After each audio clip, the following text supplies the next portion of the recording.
শুভ দুপুর বন্ধুরা, বসে পড়লাম খেতে আজকে দুপুরে। তো কি মা ভাত বাড়ছে এদিকে। তো কি মেনু আছে আজকে অবশ্যই দেখাবো, ভিডিওটি সঙ্গে থাকুন। দুপদের মাছ হয়েছে আজকে, দেখি অবশ্যই দেখাবো দুপদের মাছ কি মাছ হয়েছে। এই যে প্রথমে দিয়ে দিল, এটা কি মাছ মা?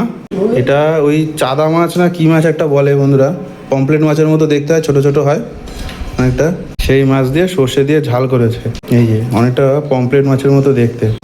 এই যে সর্ষে বাটা, সুন্দর সর্ষে দিয়ে ঝাল করেছে। মেখে নিলাম প্রথমেই সর্ষে দিয়ে। অবশ্যই এরপরে আর একটা মাছেরও রান্না হয়েছে, কি রান্না করেছে দেখাবো, খেয়ে নিই একটু।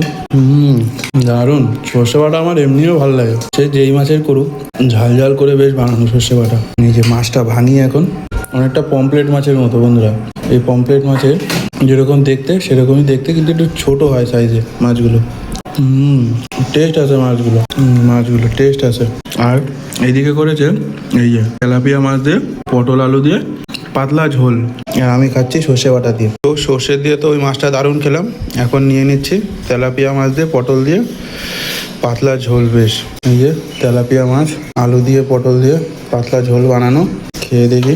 বেশি মশলা ভালো লাগে না, এরকম পাতলাই ঠিক আছে। অত মশলা খেলে শরীর খারাপ হবে আরো, তবুও খাওয়া হয়ে যায়। খেয়ে দেখি। দারুণ।